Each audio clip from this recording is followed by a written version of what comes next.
Well, as I said earlier, I'm always excited. We're always excited about getting the opportunity to host. You know, being at home.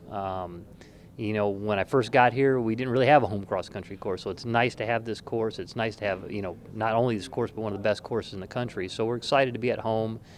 This meet is now going to, starting to kind of going into really it's the second true year, but really our third year of hosting this meet.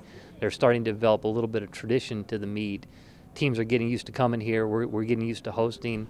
It's nice to be able to roll out of our beds and go right to our course rather than hopping on a bus or hopping on going down to George Bush and flying somewhere. It's nice to be at home, and we're hoping we keep growing the meet. So that's exciting.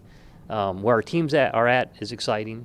We're pleased with where we're at as far as they're training really well. We opened up the season great opener. Now we've been training for about 3 weeks, and it's time to get back at it and start racing people. Well, the thing on the men's side, it's really been a collective. It's really been, and that's what we need, because the men, just missed making. We were second in the SEC last year, and we were third at the regional. Just missed qualifying for nationals, and they've come into this year pretty doggone hungry. We've had a few people step up that have made some tremendous progress since last year, and that's what we need. We've got.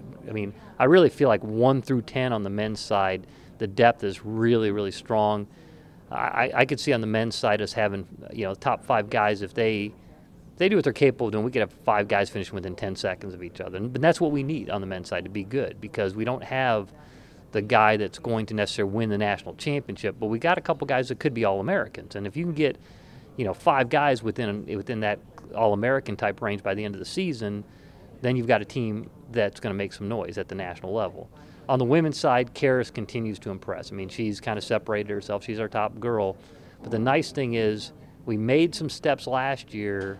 We just were kind of banged up, and it's really, on the women's side, it's really about keeping girls healthy. We don't have unbelievable depth. We've got better depth than we've had, and we're starting to get everybody healthy. We could surprise some people on the women's side. The women's team is kind of where the men's team was last year. Last year at this point, the men were picked, I think, 6th or 7th in the SEC preseason poll, and we got 2nd, and we just missed qualifying for nationals. On the women's side, we picked, I think, 7th in the preseason poll, and I think our women have the potential. By the time late October, November rolls around, they might surprise some people.